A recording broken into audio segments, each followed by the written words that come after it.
Welcome to the GetRealWealth.com radio show, where wealth means a lot more than just building a second stream of income. Listen and learn how 70% of the millionaires in America used real estate to create a lifestyle that most people only dream about. A lifestyle that includes good health, family, romance, travel, charity, and all the other parts of a balanced life. Now, here is your host, real estate investor and mentor, Steve Davis. Good afternoon and welcome to the show. I am your host, Steve Davis, and as always, we're here talking about using real estate to build really a life worth living by buying investments that produce cash flow every month, month after month, year after year for the rest of your life, allowing you to become financially independent at any point in your life. And this is really something that I taught my kids literally from the time they were 5 years old. And as a result, my son graduated college with $4,000 a month passive income from his 11 rent houses. And people will say, well, he must be super smart. He must be a super hard worker. He is an intelligent individual. He is a hard worker, but not any smarter or harder working than you are. The only difference was that he had a different map, to borrow from Stephen Covey. He had a map that from age 5, he was told to have 2 streams of income, earned income and passive income. And my guarantee to you is that if you had been told from the time you were 5 years old that you were supposed to have a second stream of income, you know what you'd have right now? A second stream of income. But you were never told that, were you? Were never told that. I never heard it. I didn't even know what passive income was till I read Rich Dad Poor Dad by Robert Kiyosaki. So this is not something that you have to be special to do. It's not something you have to be highly intelligent to do. I saw a guy, I know I tell this story all the time, but when I saw it, it blew me away. A guy with 27 houses couldn't do math. He couldn't do math. He had 27 houses. He was kicking butt and couldn't even do the math. I mean, unbelievable story.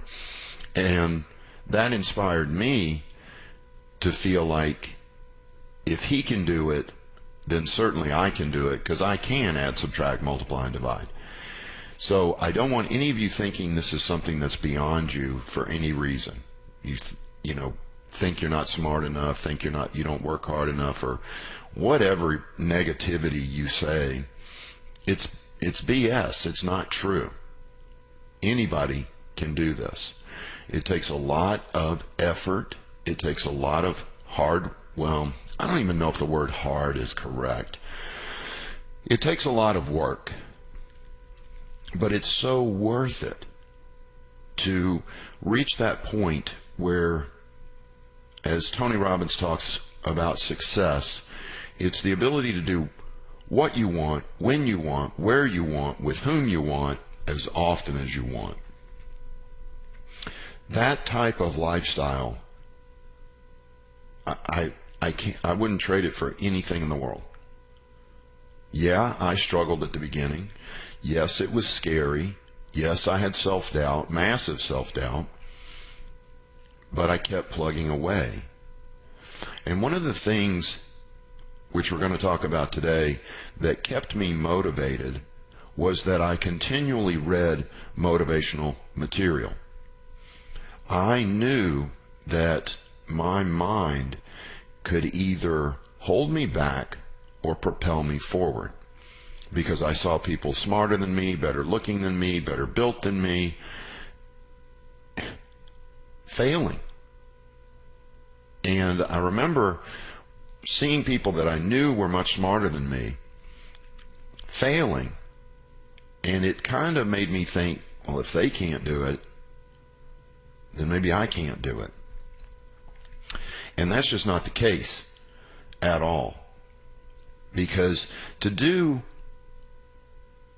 what 70% of the millionaires in America used real estate as their vehicle. Do you think that 70% is smarter than you? Really? So you're dumber than 70% of Americans? I don't believe that. And I hope you don't believe it either. You can do this. But again, it takes hard work, it takes dedication, it takes reading, it takes studying, it takes courses, it takes workshops to learn how to do it right. But I can tell you this, even with all those things I mentioned, buying dozens of books, going to seminars, doesn't cost as much as a college education. But guess what? You're learning how to be a financially independent millionaire, and in college you're learning what? How to be an employee. Yay. You know, you spend $50,000, $60,000, $70,000 or more on a college education, and they teach you how to get a job. That's what they do. Whereas if you'll self-teach, meaning you'll go out and read nonfiction books on wealth, you'll read nonfiction books on motivation, and teach yourself, it costs way less than that. Way less than that. Not even half. And the difference is you're learning how to be a financially independent millionaire versus just learning how to get a job. And that's really what I want to talk about today. I've talked about this before. Only takes about 2 segments. But it's that there is no coasting in life. You're either blooming or you're dying. And this phrase is literally, I want to say it's 300 or 400 years old. You're either blooming or dying. And what you have to understand is that if you're not reading non-fiction books, you're not blooming. So what are you? You're dying. I make fun of this, and I mean it in a semi-facetious way, but doggone it, you ever heard this phrase? I think it's Shakespeare. Many a truth hath been said in jest. Many a truth has been said as a joke, in jest. And that truth is, most 55-year-olds are dumber than they were at 22 when they graduated college. And what I mean by that is, think about it. Something like 70% of Americans never read a nonfiction book after high school or college. Then they go from 22 to 55, what is that, 33 years, without learning much. But what also happens during that 33 years, is your memory getting better as you get older? Unfortunately, it's not. So you're forgetting stuff that you learned when you're in high school and college. Does it make sense when I say that a 55-year-old who doesn't read or go to seminars or boot camps or workshops and continually educate themselves, the average person at 55 is dumber than they were at 22 because they've forgotten a certain percentage. I don't know what that percentage is, 7%, 15%, who knows. But you're actually dumber than you were when you were younger. You're supposed to be more mature. You're supposed to be more knowledgeable. But the average person is actually dumber. I made this comment, well, we got to go to break. I'll bring up another comment about a comparison between this 27-year-old kid I knew and this 55-year-old guy I know when we come back from the break. This is the GetRealWealth.com radio show. I'm your host, Steve Davis. Phone lines are open, 281-558-5738. Don't worry about the subject we're covering. You can ask me anything. 281-558-5738. Thanks for listening. Did you you know that 95% of Americans fail to retire by age 65 and 36% are dead? The good news is that here at the GetRealWealth.com radio show, we know what the other 5% are doing. 70% of them own real estate. We are a mentoring group for new and experienced real estate investors. We will show you how to build a second stream of income that will allow you to retire at any age. I will be explaining this at a free 2-hour introductory workshop this month. If you would like to attend, please go to GetRealWealth.com. That's GetRealWealth.com.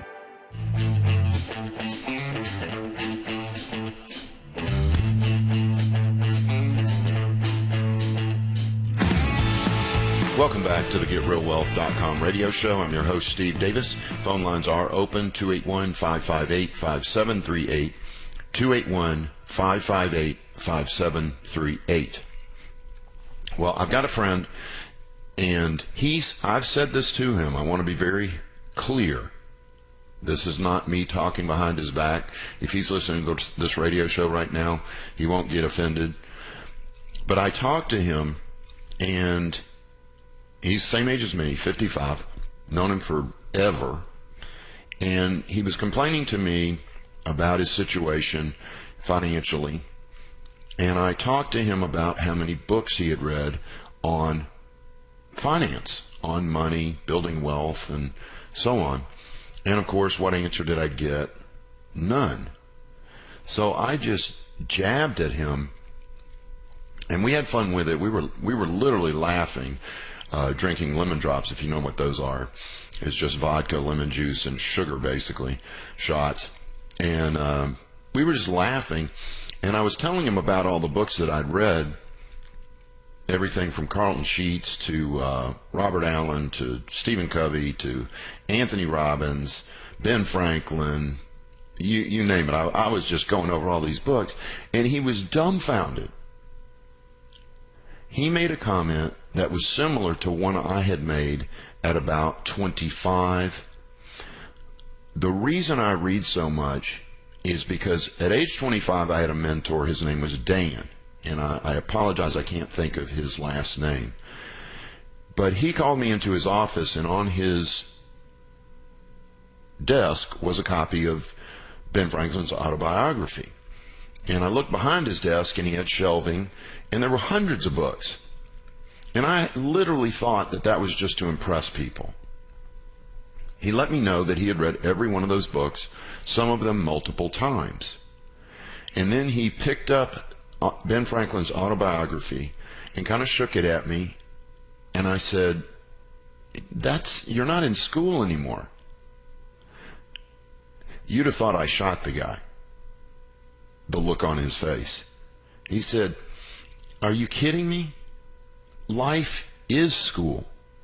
You should be learning new stuff every day." And he said, "Just think about this. It's taken me about 7 days to get through this book, about a week." This man lived to be 84. He put 84 years of experience in a book that I can pick up and absorb in a week. I'm getting 84 years of experience in 1 week. And that sold me. I've been a reader ever since. Because it dawned on me that there are shortcuts. Not secrets, not new techniques or anything like that. It's just shortcuts. And reading is one of them. So I was go back to this 55-year-old guy. I'm messing with him, and he makes that comment to me. And guess what I told him? The exact same story. Here's the problem. Did he go out and start reading? No. I wasn't as good a salesman as Dan. When Dan told me that story, it changed my life. When I told my friend this story, it did not change his life. He didn't take any action on it. And he still complains about his financial position and still isn't reading. But does it make sense when I say that I know 27-year-olds that are more mature financially, more mature even emotionally, because they've read books on emotions as well, believe it or not, If you're having trouble with your emotions, you are a sad, depressed, whatever, go read a book from someone who was depressed and solved it. There might be a clue in there for you. So it is definitely true that you're going to meet, especially if you join a real estate investor group, you're going to meet 27-year-olds who are financially independent, and it's going to blow you away. You're going to think they're different. You're going to think they're smarter than you. They're more hard work. No, they just read. They are constantly growing. If you're not reading, you're dying mentally. And, as I mentioned a moment ago, probably even emotionally. I know people with emotional problems. I go, well, have you read any books about that? What do you mean? Well, you're not the first person to have this problem. You don't think that someone might have had the same problem as you and written a book about it? I bet you there's hundreds of books on that particular subject, that problem you're having. And I know I'm right. Go to Amazon.com, type in any subject, and a book on that subject is going to come up, and probably 100 alternate choices. Test me on this. Anything from your emotion to fitness to marriage to sex to wealth. There hundreds of books. And some of the best ones are over 100 years old. That's why I'm sitting here giving you this presentation that leads up to this offer that I'll give you. You got to email me, because I have to email it to you. I don't have it online where I can just give you a website. I'll email you a free copy of The Richest Man in Babylon. It's just a little text document of The Richest Man in Babylon, which is, I think it's over 100 years old now. So it's part of it's no longer copyrighted or whatever that is. It's okay. And I'll give you a copy of this. All you got to do is email me. And you can start growing today. It will make a huge difference in your life. This is the book that I read to my children, guess when? Age 5. I actually had the CD as well. And the CD is really, really neat if you can find it. The CD is done by actors that play each of the characters. So it's like, you ever played a Disney movie for your kids in the car while you're driving? They love it. What was it? The Little Mermaid, The Lion King. I had all those movies on soundtracks with the, dialogue in it. And we would play those while we drove on long trips. They loved it. Well, about 5, I started slipping in The Richest Man in Babylon. And guess what? They loved it. Because it's a guy telling his story of how he went from being basically a useless slave to being the richest man in Babylon. Now, I don't think he was a slave. But, he was as useless as that. He didn't know what he was doing. He was a scribe, that's right. He was just a scribe. They didn't have printers. They didn't have copiers. So how do you make copies? You sit down and you write out a copy on clay stones. And that was his job. But he wanted to be wealthy. Well, a wealthy man mentored him. And it goes through the story of how he goofs up, harms himself, makes money, then harms himself, then makes money, harms himself. All the things that people do wrong. But then how he straightens it out and becomes the richest man in Babylon. It's a phenomenal story with so many lessons in it, you can't count them. In fact, if you read it once and listen to the CD, you're probably going to want to read it again, because what happened to me was I read the book and then I listened to the CD.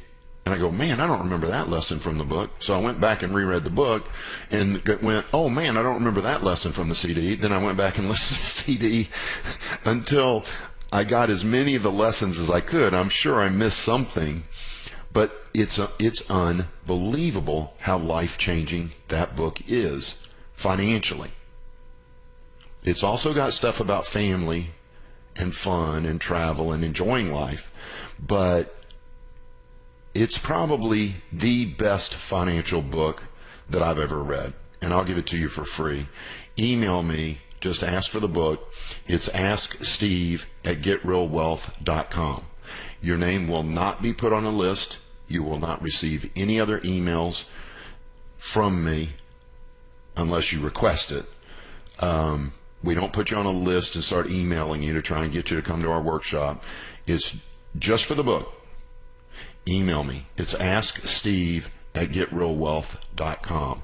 Asksteve@getrealwealth.com, and I'll send you a copy of it. So my big sales pitch for taking these two segments of the show to do this is make sure that you are blooming. And the way to ensure that is through continuing self-education. I am not talking about going back to college to figure out how to be a better employee. I'm talking about learning how to be financially independent, to be a better husband, to be a better wife, to be a better lover, to be a better person, to be better financially, to be better wealth-wise. There are books on everything. Any problem you've got in your life, there are literally hundreds of books with the solution written in them. But nobody's reading them. Well, 30% are. But it's really ridiculous. Of the 30%, it's something like they only read like 5 or 6 books. You got to understand, success leaves clues. Did you know that the CEOs of these Fortune 500 companies, they average 60 books a year? 60 books a year. You think they make $100 million a year by accident? No. Okay, this is the GetRealWealth.com radio show. I'm your host, Steve Davis. You can call me at 281-558-5738. That's 281-558-KSEV. You're listening to AM 700, the voice of Texas. Thanks for listening. 70% of the millionaires in America used real estate as their main investment vehicle. Listen to the GetRealWealth.com radio show to find out how you can do it too. Saturdays at 9 a.m. right here on the Voice of Texas, AM 700 KSEV.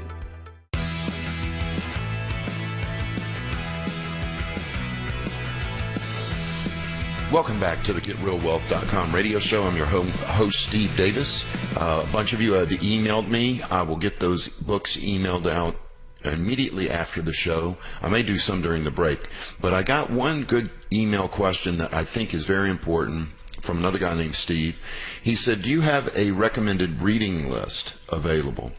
And Steve, I've got this typed up. I just haven't sent it yet, but let me read it to everybody and explain why I like these books in this order. I think the very first book that you should read is Unlimited Power by Anthony Robbins. Unlimited Power by Anthony Robbins. Some people prefer the second book, Awaken the Giant Within. But that is more using the principles in Unlimited Power.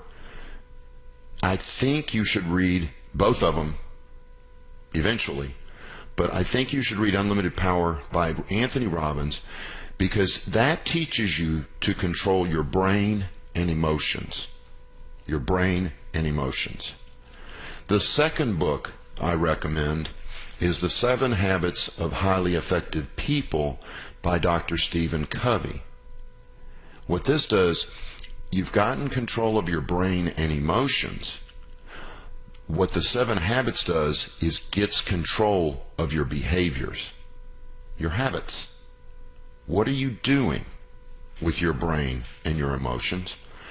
3, Rich Dad, Poor Dad by Robert Kiyosaki. Now that you've got control of your brain, your emotions, and your habits, you better get control of your finances. So that's why it's, in the top 3. And then the 4th book is what I'm giving away, The Richest Man in Babylon. What that book does is it pulls all the other 3 together, but only if you've read I better be careful how I say this, only if you've mastered the material in the first 3.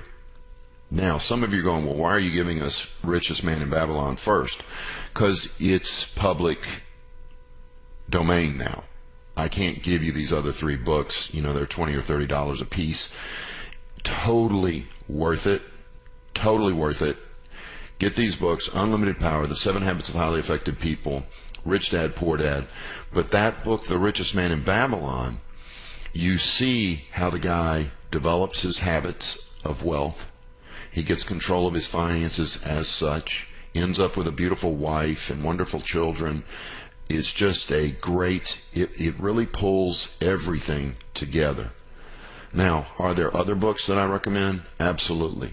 But those are the top 4 for me. And you got to remember that when I was young, I had massive insecurity problems. Massive.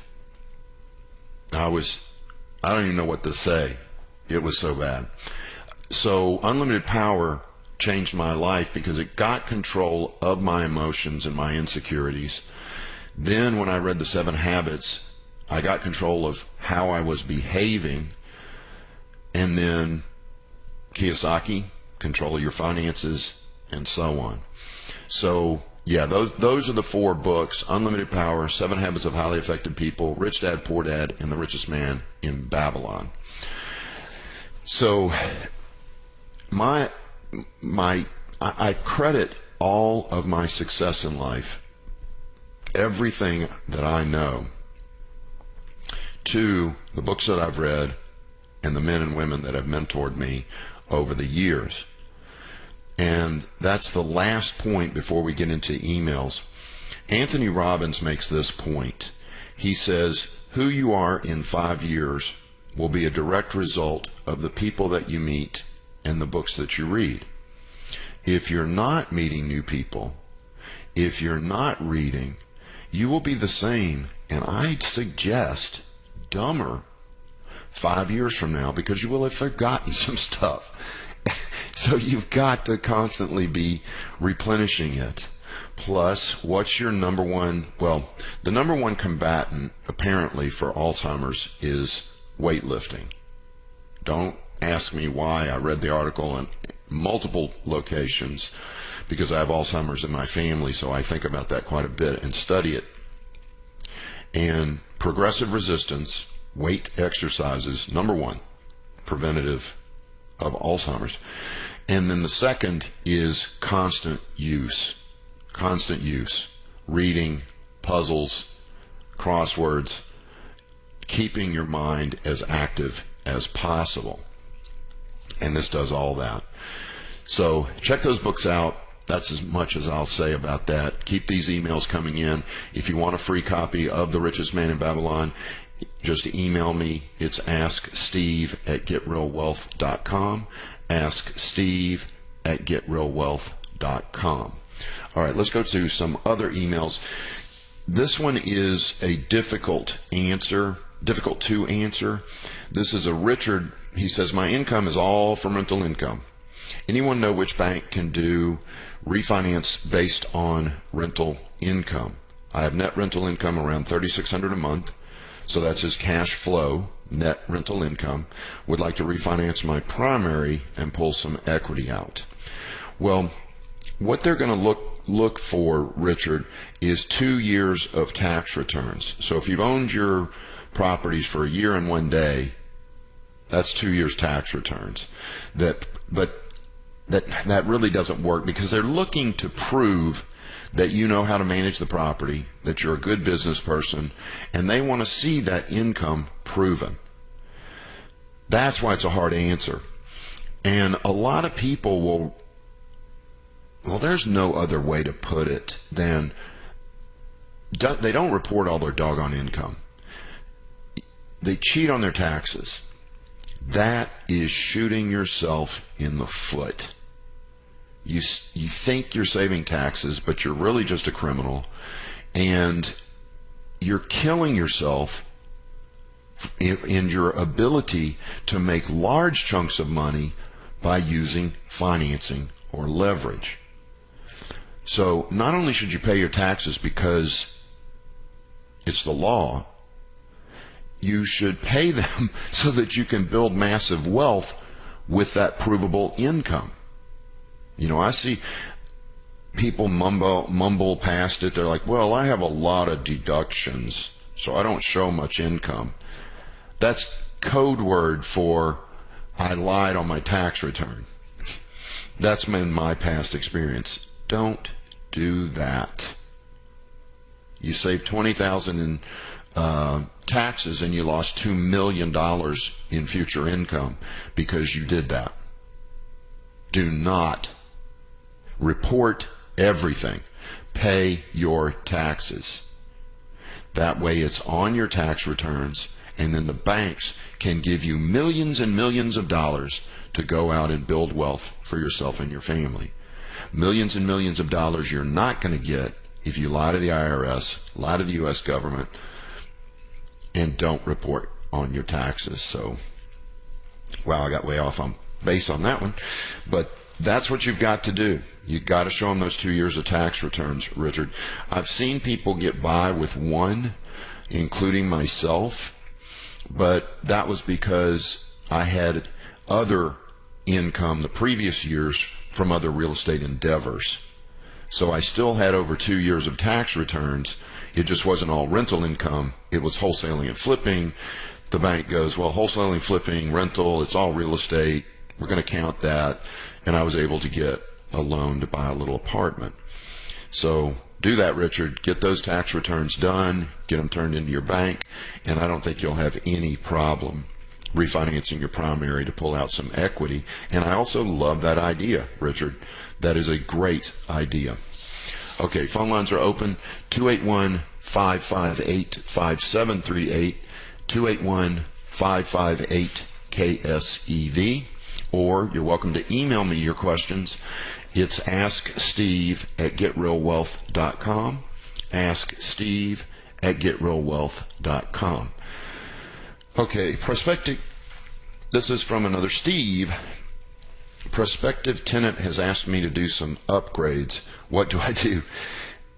They'd like different faucets, a different color paint in the bedrooms, different kitchen fixtures. What would you do? This is pretty premium, high dollar property. They've suggested they would be willing to chip in some. We haven't talked money yet. Okay. Oh, and then Steve, you're talking about doing the work yourself. Not a good idea. You know, I joke about this all the time, that I go into people's houses and I look at their walls and they're so proud. They go, wow, I painted it myself. And I always think in the back of my mind, I knew that before you said it. Painters have mad skills, people. People that paint every day, all day long, you are not going to be, no matter how much frog tape you use, you're not going to be as good as they are. And it's going to be noticeable to anybody with a trained eye. So don't do your own work on these properties. The answer to this is they wouldn't chip in. They'd pay for all of it. All of it. I would not do one repair for these people without them, update. What did you call it? Upgrades. I would not do one upgrade without charging them the full price for that upgrade. And here's why. They are going to be a pain in the rear. They're going to be a pain in your rear. I can tell you that right now. I wouldn't even lease to these people. They're that picky over a faucet. Do you realize how pretentious that is? These people are going to nitpick you to death the entire time they're in this property. Plus, you bought a high-end home, which you weren't supposed to do. We'll talk more about this when we come back from the break here on the GetRealWealth.com radio show. I'm your host, Steve Davis. You can call me at 281-558-KSEV. You're listening to AM 700, the voice of Texas. Thanks for listening. Did you know that 70% of the millionaires in America used real estate as their main investment vehicle?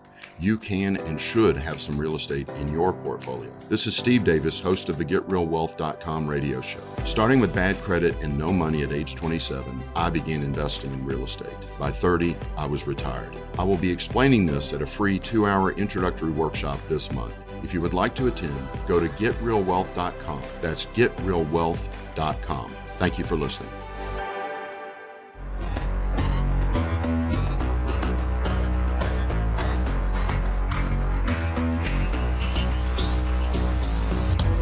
Welcome back to the GetRealWealth.com radio show. I'm your host, Steve Davis. Let me back off a little bit on this last question. I think I was getting a little harsh because it makes me, I have a tendency to overreact to these high-end properties. And obviously I was, so I apologize if I'm too harsh, Steve. It's just, do not buy those high-end properties. If you had had a mentor, they would have told you this, that logic would tell you that a $400,000 house would rent for twice what a $200,000 house would, but it doesn't, not even close. I've seen $200,000 houses rent for $1,750, $1,850, and a $400,000 house leased for $2,500, only $700 more. Yet your bills are twice. Everything's double. Taxes, insurance, mortgage, but you're only getting about 50% more rent. See, the sweet spot, Steve, is between 50 and 100. I'm sorry, 150. Ooh, let me be careful. Say that one more time. $150,000 and $220,000 homes. And you want to buy those way below that. But that's what their after repaired value should be. That seems to be the sweetest spot. Now, do some people go below that a little bit once in a while? Sure. Or above that a little bit once in a while? Sure. But again, it's a little bit, not a lot.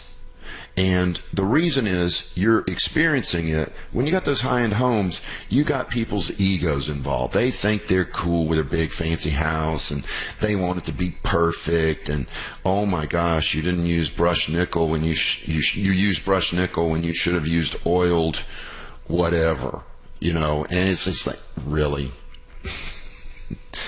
It's all about pretense at that level, and very difficult people to deal with. So, Steve, please do not lease to these people. Let them go. If you are going to lease to them, make them pay for everything up front and tell them you're responsible for the first $500 of any repair. Put it in the lease, because that's a high-end home. $250 on my homes, $500 on this home. You're responsible. Do you understand that? Great. There's a $50 trip charge. You call me for something stupid. Now, don't say that, but you get my point. $50 trip charge. Every time you drag me out to your place is $50 plus the repairs. And that'll keep them off your back as much as possible. Do make sure that you have run the credit and criminal report. Talk to the present and former landlord, no less than 2 landlords, and you verify that income and likelihood of continued employment before you lease it to them. And I'm warning you again, these people are going to be a pain. I've seen them. I've seen it too much when I was flipping the high-end homes. Lord of mercy, the egos and the pretense. Tough to deal with. Okay. Phone lines are open for a couple more minutes. 281-558-5738, 281-558-KSEV, or email your question directly to me. It's asksteve@getrealwealth.com, asksteve@getrealwealth.com. Okay. I got an email here about, no, there's no workshop tomorrow night. There's one next Tuesday Okay. I think, there may have been one scheduled earlier in the month we had it scheduled at the beginning of, or the end of February for this Thursday, but we canceled that one and rescheduled it to next Tuesday. So if you want to come to that, please go and re-register. I cannot reserve you a seat for that workshop next Tuesday. I am teaching that class. Yes, we will be making membership available at that class. It's next Tuesday from 6:30 to 8:30. And the address, let me send you to the website. Go to getrealwealth.com, getrealwealth.com, and in the upper right-hand corner, you'll see a button. Click that button for free workshop, and it will get you the address, and you can re-reserve a seat at that time. I saw a caller, Troy. Troy, if you still have time, call me back. The minute it pops up, I will take your call. Sorry for the delay. It's 281-558-5738, 281-558-5738. This is a question from a Joseph. He's moving from New York, I guess, to Texas, and he's going to keep his current property in New York as a rental property. His concern is he has an in-ground pool. What are the liability issues, and should maintenance be a concern or something just to account for? Well, I've only had 2 or 3 pools, and the only negative is I've never had a tenant take care of the pool. Every time, 3 times, in other words, here's how I handled it. I said, look, I'm going to give you 2 months, and you can take care of the pool. I will be back on the 60th day. If the pool is dirty, then your rent goes up $150 a month, and I will pay for a pool guy to come out here and take care of the pool. Guess what happened in all 3 cases? I had to raise their rent and hire a pool guy. Now, it's very complex, and you have to have an attorney write that agreement up. It's not in your standard lease. I had a separate page. Man, I should still have that somewhere. I'm sorry, I'm thinking out loud. Anyway, it was a separate page that explained, look, you can take care of the pool on your own. I will inspect on this date. If the pool is not perfectly clean, then I will hire a pool cleaner to come on a weekly basis and clean it, and you raise your rent by $150 a month, which is exactly what I pay for pool care. So it's not a major concern on liability, because this is, of course, if you've got it fenced correctly and you've done everything else right. And then what you do is you have $500,000 liability insurance on the house and a $1 million insurance policy above it called an umbrella policy. So at any incident, you can go all the way up to $1 million. So make sure you have those 2 insurance policies in place. Then also get with an attorney, because you're going to need an attorney on this one no matter what, because it's got a pool. Get with your attorney and make sure they sign a waiver for any injuries, death, whatever that occur as a result of having that pool, that they understand the risks involved with having a pool. So I hope that helps, Joseph. Thank you for the email. All right, the next email is, phone line, Troy's back. Troy, thanks a lot for calling back. I sure appreciate it. How are you today? Good, thank you. How can I help? Got an opportunity to buy my dad's home. He's getting pretty up in age, and he wants to sell it to me. Okay. He said he'd sell it to me for $100,000. It's worth $150 without fixing it up.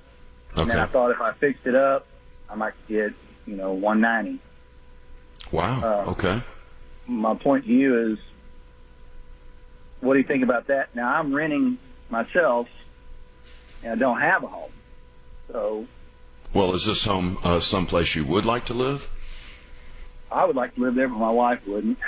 Okay, then that's probably no deal. Right. So I would buy it, and I would use a thing called a hard money loan, Troy. And what they'll do is they'll give you the money to buy it and to rehab it all in one loan. It's called a hard money loan. I'm going to ask you to email me, and I'll send you to one of my hard money lenders. They will give you the money to buy it, rehab it, and because you've got it so inexpensively, they'll probably roll in the closing costs. This very easily, Troy, could be a zero down deal. You could get this deal done possibly for nothing out of pocket. Then flip it. You're going to make 40 or 50 grand flipping it, and I would take that, use some of it to buy a personal residence for you and your wife, and use the rest of it to buy your first rent house. You can buy both on a loan? Oh, yeah, you can. It's not one loan. It'd be 2 loans. You're allowed 10 Fannie Mae loans, 1 for your personal residence and 9 rent properties. Then after you get done with the 10 Fannie Mae loans, you switch to portfolio loans, and there's no limit. You can buy as much rent property as you want with those. Okay. That would be awesome. I would love to get a rent property because I listened to you, and I just didn't know I could do it and get me a loan and still get a rent property loan. Yeah, you'd be able to do it, Troy. I'm assuming you have good credit and a good job. That's the only thing I'm assuming. Yes. Okay. Yeah, it could be done, and that sure sounds like a sweet deal. Just make sure, Troy, that you get an agent to run the comparable after repaired value so that 190 is a real number. Make sure it's a real number. Okay, so get an agent to get approval first. Yeah. Do you have a real estate agent that's a friend? Kinda. I guess I can. All right, do me a favor then. Email me. I'll send you a lead on that. Email me at asksteve@getrealwealth.com. asksteve@getrealwealth.com. We got to go now, Troy. Thanks for calling in. All right, this has been the GetRealWealth.com radio show. I'm your host, Steve Davis. Thank you so much for listening, and have a great rest of your day. This has been the GetRealWealth.com radio show. Please remember that this show is for entertainment purposes only and should not be construed as legal, tax, or investing advice. Always get a professional opinion before making any investment decision. To find out about the mentoring and consulting at Real Wealth Academy, visit GetRealWealth.com and attend one of our free introductory workshops on real estate investing. That's GetRealWealth.com. Thanks for listening and have a great rest of your day.